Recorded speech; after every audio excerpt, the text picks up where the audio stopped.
वैद्यनाथेश्वर ज्योतिर्लिंग के प्रकटे कथा तथा महिमा। सूत जी कहते हैं, अब मैं वैद्यनाथेश्वर ज्योतिर्लिंग का पापहारी महामात्य बताऊंगा, सुनो।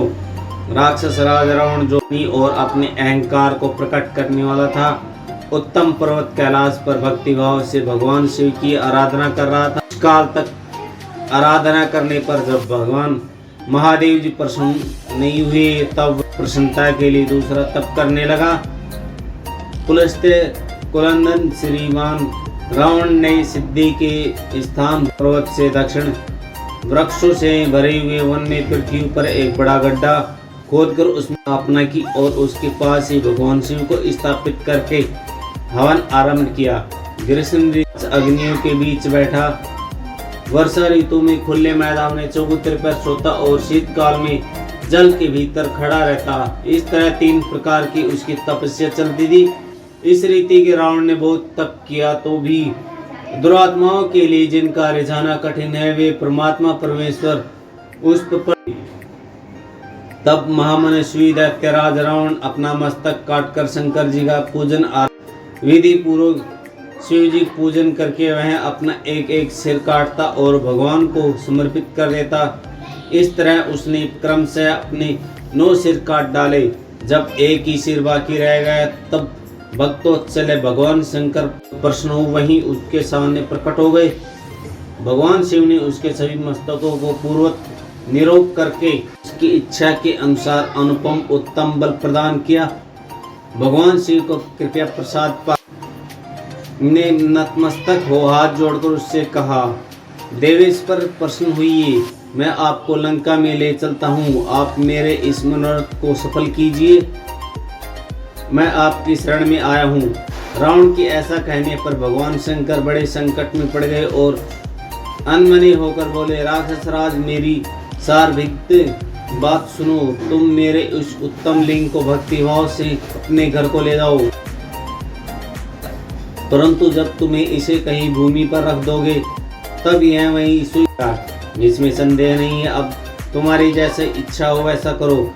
सूत जी कहते हैं, ब्राह्मणों भगवान सुनने पर राक्षस राज रावण बहुत अच्छा कहकर वह शिवलिंग हाथ लेकर अपने घर को और चला, परंतु मार्ग में भगवान शिव की माया से उसे मूत्रोत्सर्ग की इच्छा हुई। पुलस्त्य नंदन रावण सामर्थ्यशाली होने पर भी मूत्र के वेग को रोक न सका। इसी समय वहां आसपास एक ग्वाले को देखकर उसे प्रार्थना पूर्वक वह के हाथ में थमा दिया और स्वयं मूत्र त्याग के लिए बैठ गया। एक मुहूर्त बीतते बीतते वह गौ के भार से अत्यंत पीड़ित हो व्याकुल हो गया। तब उसने उसे पृथ्वी पर रख दिया। वह हीर कमल शिवलिंग वहीं स्थित हो गया। वह दर्शन करने मात्र अभिष्टों को देने वाला और पाप राशि को हर लेने वाला इन तीनों लोकों में वैद्यनाथेश्वर नाम प्रसिद्ध हुआ, जो सत्पुरुषों को भोग और मोक्ष देने वाला है। यह दिव्य उत्तम एवं श्रेष्ठ ज्योतिर्लिंग दर्शन और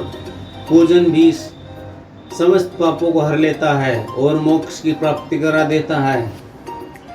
वह शिवलिंग जब संपूर्ण लोगों के हित के लिए वहीं श्री रावण भगवान शिव का परम उत्तम वर पाकर अपने घर को चला गया। वहां जान असुर ने बड़े हर्ष के साथ अपनी प्रिय मंदोदरी को सारी बात कह सुनाई। इंद्र आदि संपूर्ण देवता और निर्मल मुनियों ने जब यह समाचार सुना तब वे परस्पर सलाह करके वहां आए। उन सब का मन भगवान शिव में लगा हुआ था। उन सब देवताओं ने उस समय वहां बड़ी प्रसन्नता के साथ शिव की विशेष पूजा किया। भगवान शंकर का प्रत्यक्ष दर्शन करके देवताओं ने उस शिवलिंग की विधिवत स्थापना की और नाथ नाम रखकर उसकी वंदना की और स्तवन करके वे स्वर्गलोक को चले गए। ऋषियों ने पूछा, सूत जी जब वह शिवलिंग वहीं स्थित हो गया तब रावण अपने घर को चला गया था, वहां कौन सी घटना घटी यह आप बताइए। सूत जी कहते हैं, ब्राह्मणों भगवान शिव परम उत्तम वर पाकर महान असुर रावण अपने घर को था। उसने अपनी प्रिया से सब बातें कही और वह अत्यंत आनंदित अनुभव करने लगा। इधर इस समाचार सुनकर देवता घबरा गए और कि पता नहीं यह देवद्रोही दुष्ट रावण भगवान शिव के वरदान से बल पाकर क्या करेगा। उन्होंने नारद जी को भेजा। नारद जी ने जाकर रावण से कहा, तुम कैलाश पर्वत को उठा लाओ, तब पता लगेगा कि शिव जी का दिया हुआ वरदान कहाँ तक सफल हुआ। रावण को यह बात जची, उसने जाकर कैलाश को उखाड़ लिया। इससे सारा कैलाश हिल उठा। तब गिरिराज के कहने से महादेव जी ने रावण को घमंड समझकर इस प्रकार श्राप दिया कि महादेव जी बोले, रे दुष्ट, तू अपने बल पर इतना घमंड न कर। तेरी इन भुजाओं घमंड चूर करने वाला वीर पुरुष शीघ्र इस जगत में अवतरित होगा।